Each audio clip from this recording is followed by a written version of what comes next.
তো আমার দুই ভাই আসেন, এক ভাইয়া আর আমার এক ভাইয়া, এই দুই ভাইয়ার সাথে আজকে কোথায় আছি বলো, তোমরাই বলো তো। রূপপুর পারমাণবিক বিদ্যুৎ কেন্দ্র। রূপপুর পারমাণবিক না?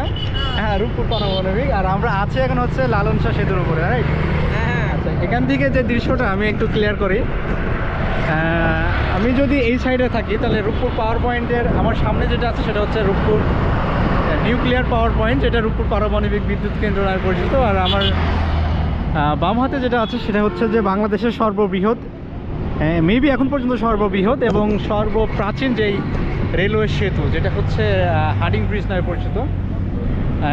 ওইখানে হার্ডিং ব্রিজ, আমার সামনে হচ্ছে রূপপুর নিউক্লিয়ার পাওয়ার পয়েন্ট, এবং আমি দাঁড়ায় আছি হচ্ছে লালন শাহ সেতুতে। এটা মেবি 2005 সালে উদ্বোধন করা হয়। আর কিন্তু ওইটা হচ্ছে 100 বছর পূর্ণ হয়ে গেছে। ইভেন 100 বছর থেকে 120 বছর মেবি রানিং চলছে, কিন্তু এখন পর্যন্ত রেল চলাচল করে।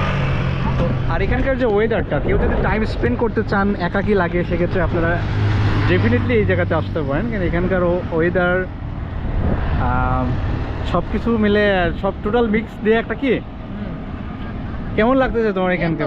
খুবই ভালো। হ্যাঁ, খুবই ভালো। না আসলে খুবই ভালো। আর এখানকার কি থাকলে, ফোন থাকলে আরো ভালো লাগে। ফোন আনো নাই? না না, ও শিট। তাহলে আমি এদিকে ঘুরে বেলাই। তাহলে ছবি, আমার ফোন দিয়ে ছবি তুলো। হ্যাঁ, যাক।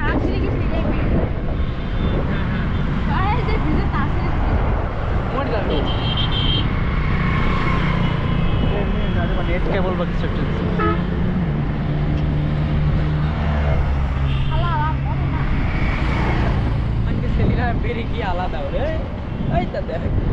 ওরা কি, ওরা হচ্ছে এর উপর মানুষ নাকি ওগুলা হ্যাঁ হ্যাঁ, সবাই মানুষ।